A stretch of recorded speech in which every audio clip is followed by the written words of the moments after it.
everybody. Can you say hi? Can you say hi? Just hanging out with my boys today. The girls already went to school. This is my long overdue story I promised you about how this little guy came into the world 3 weeks early. Right? 3 weeks early. And he couldn't be more perfect. Right? So, I don't remember the dates. It was a while ago, almost a month ago, Thursday a month ago. I believe it was the 16th of April. We went to the doctor's office and we were getting our 3rd trimester ultrasound. You smile. The last ultrasound you get before you have the baby, obviously. And I mean, everything was going good. It was looking good. He was in there. He was being stubborn. He wanted to show his face for the pictures and stuff. But then I don't know the term for him, the lady that was doing the ultrasound, she asked if I'd had any trouble with fluids during my pregnancy. I didn't really understand what she was talking about. I said, no, I don't think so. Nobody said anything. She said that the fluids that are in with the baby were really low. And I guess that wasn't a good thing. Freaked me out. Of course, I was thinking the worst. I always think the worst. It's a mom thing, I guess. So when she finished the ultrasound, she said for us to wait while she called the OBGYN doctor to see what they wanted to do. And I had an appointment with the OBGYN the same day, but it was a couple hours away yet. But I guess whatever it meant with your fluid being low, my OBGYN told the lady that did our ultrasound to have me come in immediately. So we left and we went right over to the hospital or the doctor's office. And they got me in pretty quick.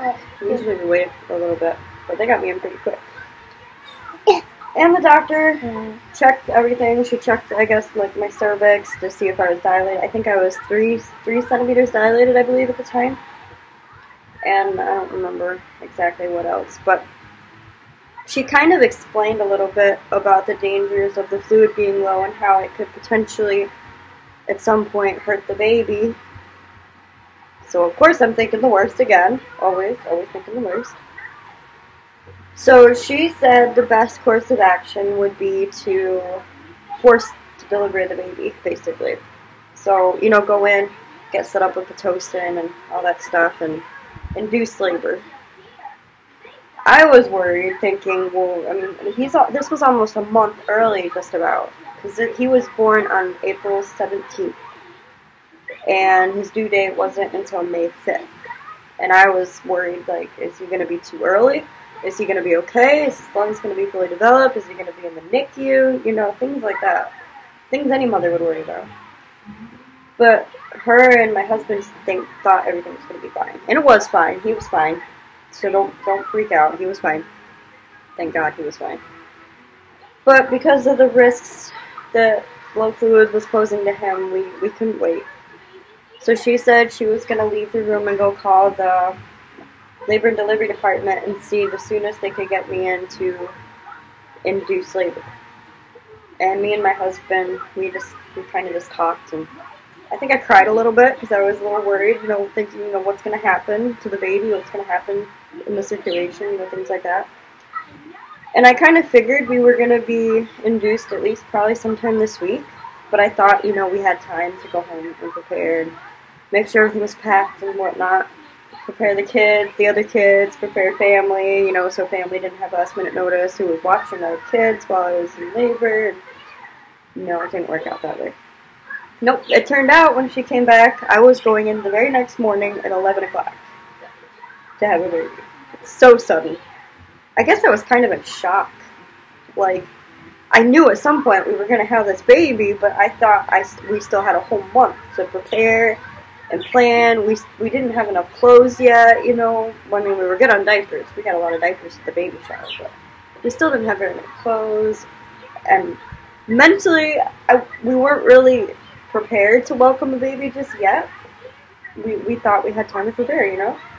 And family, obviously, were getting last minute notice, which we were kind of worried about that, hoping, you know, that their schedules were free and they were open, they were available, which everything turned out fine.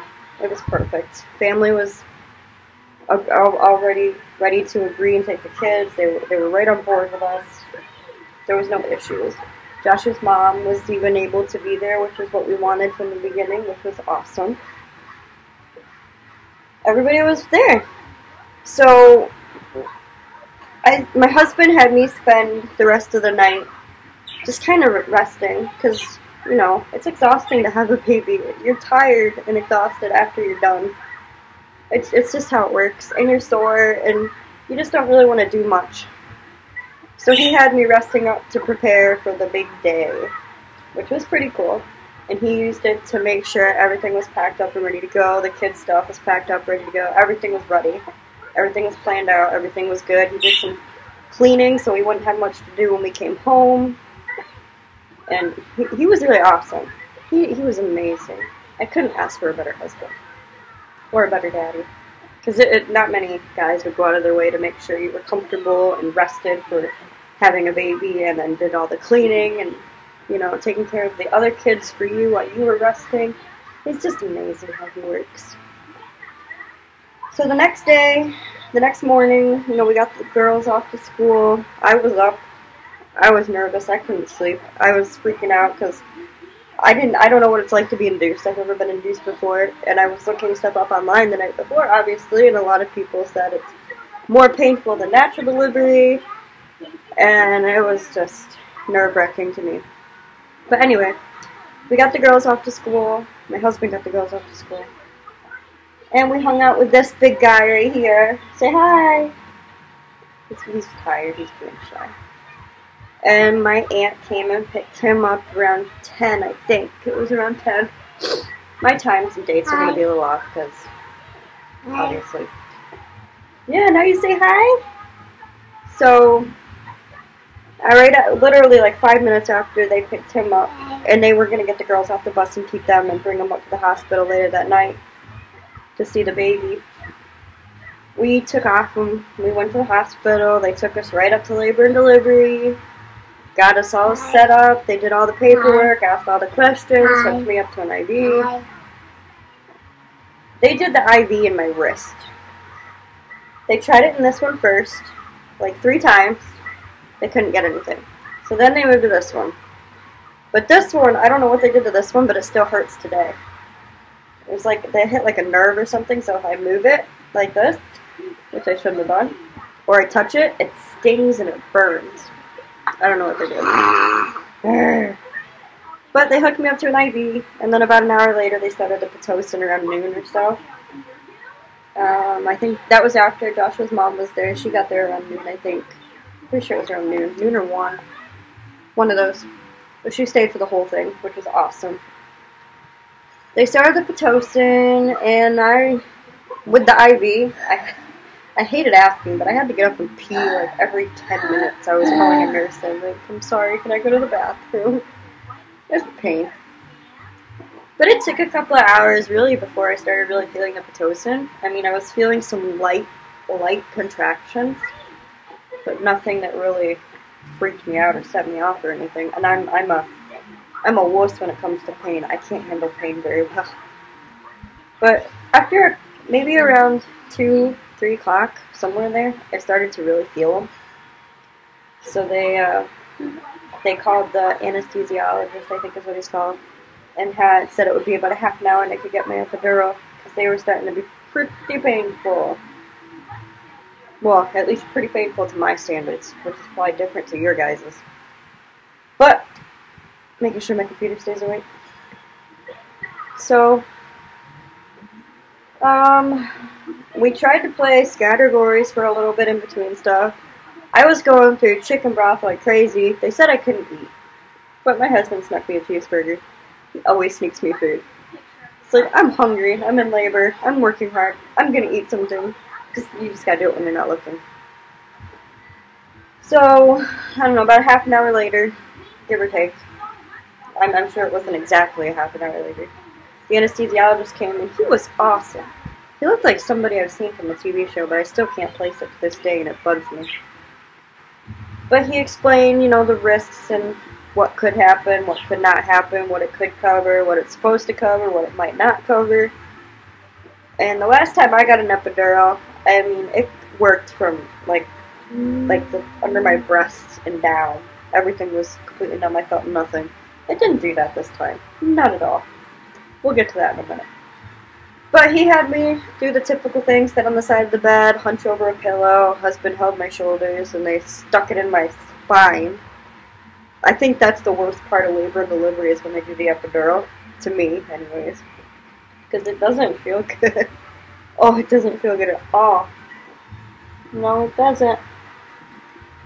But they got that, and they had me lay down in bed, and they waited a few minutes for it to start kicking in, and I mean, it kicked in from, like, the waist, well, not really the waist, the stomach down. It did take away the feeling of the contractions for a while, and I didn't feel the catheter or anything, so I didn't have to get up and go to the bathroom every 10 minutes, which was awesome. But I didn't feel that. But, I mean, it worked for a good couple of hours, the way it should have, I guess. But it made me really itchy. They had to give me some medicine through the IV for the itchiness. I forget what they called it, but they were a little skeptical, or not skeptical, leery about giving it to me because they were afraid it would make me too sleepy, and it would make the baby sleepy. But I was so itchy everywhere, and there was nothing. There was no hives or red marks or rashes or anything. So I don't know why I was itchy, but somehow the epidural made me itchy. Can't figure it out. But anyway, after a while, the epidural started wearing off, and I could feel the contractions, and they hurt worse than anything I've ever felt. Well, except him. He was a natural delivery with no pain medicine at all. Nothing can top that. Nothing. Nothing. The things I've seen. So they had the anesthesiologist come back, and he gave me another, what he called another dose of the epidural. Like, I guess it went right in, instead of just having to wait every, I think it was half an hour to push that button for medicine. But it kind of worked, but it didn't work as good as it did when I first got it put in. I could still feel the contractions a little bit, and a lot of pressure and pain. But, yeah, I guess that was the hand I was dealt with. So the doctor came in and checked me around, I'm guessing times here, guys, so bear with me. Maybe around 4-ish? 4-ish, 5-ish? I was still at, I think it was, I want to say 6 centimeters. And I had been that 6 centimeters for a good couple of hours. So it was really looking like it wasn't going anywhere. Labor, it looked like I was going to be there and it was going to take all night and possibly even into the next day before we had the baby. So we ended up calling my aunt, and she was going to bring the kids down if I had the baby, but I told them it looked like it was going to be the next day, maybe. So they brought the kids down to bring me some chicken broth and to visit because I wanted to see the kids. I was going crazy. I missed my kids. They drive me crazy when they're here, but I miss them when they're gone. Figure that one out. But literally, by the time it took my aunt, who they're almost an hour away, almost, give or take. We're the same. But anyway, by the time she was able to get all the kids, all 3 of my kids, fed and picked up and cleaned up and stuff packed in the car and got the stuff they needed at the store and got to the hospital, I was in full-blown labor. Like, literally, the second they got upstairs to labor and delivery, a nurse had to stop them and say, I'm getting ready to have a baby. You're going to have to wait in the waiting room. I didn't know. That happened really fast. It's like 1 second, it looks like it's not going anywhere, and then the next second, they're like, you're ready to have a baby. It's like, okay, fantastic. But, like I said, the epidural didn't work the way I remember it working with my other kids, my girls. I had one with the girls. And it didn't work like it did when they first put it in. I don't know what happened, but I could feel everything. Everything in the places you don't want to feel stuff, I could feel it. And it hurt. But I don't know why this one was different than with his, because with his, I could feel everything because it was all natural. But I don't handle, like I said, I don't handle pain well. And I was screaming at the top of my lungs, and I was like, you'd think somebody was in the hospital trying to kill me the way I was going on. Screaming, and I hit a couple of nurses, I think, because they touched me, and I didn't want them to touch me. I didn't want nobody to touch me except Josh. I wanted him to touch me. He was trying to calm me down, and I'm like trying to get into a position that was comfortable for me, that made the pain at least a little bit better. But every time I would, the nurse would grab me by the shoulder and say, "No, you gotta be like this." And I'd be like, "No, you can't. I can't do it that way." So I kind of had him a little bit on my side and a little bit laying on my back. Because, you know, I wanted to do it my way. And I was in pain. And they weren't going to tell me otherwise. And he was fine. He was fine. The nurses weren't so fine. And the doctor was on a cell phone texting the whole time I was having him. So that was kind of, that ticked me off. I didn't like that doctor. I still don't like that doctor. Thankfully, he didn't deliver this one. Thank God. But anyway, like I was saying, I could feel everything, just the same as with him, even with the epidural. It failed, I guess. It just didn't work, and they said that there was a chance it could do that, so. But I was hoping I got lucky, but I didn't. But I didn't freak out, not like I did with Elijah. It hurt, but I was able to focus on one thing, and I was able to push without screaming. I cried a little bit. I tried not to, but I did cry a little bit. But that was mostly, it wasn't tears of, "Oh my God, I'm in a lot of pain, somebody shoot me." It was more a few tears of, "Oh my God, I'm actually doing this. I can't believe I'm doing this right now." You know? I don't know. Anybody else who's been there would understand. But I was able to, it's going to sound weird, but I was able to look at my left leg, focus on it, picture what was happening, what we were getting out of this, and I was able to push and everything I was supposed to do without screaming and crying and throwing a fit and freaking out, and it didn't take too long. It felt like, at the time, it felt like it took forever for me, and it was exhausting, and I was so tired. But we did it. At 7:29, we pushed him into the world.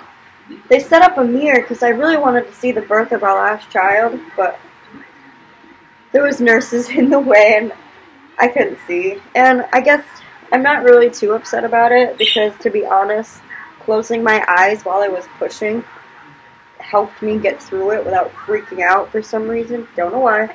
That's just how it works. But he was born at 7:29 p.m. and it was worth every second, and I did really good. I didn't have any stitches, no tearing. It was all perfect, which was surprising. And I don't know how it happened, but I have had 4 kids, and I don't have a single stretch mark.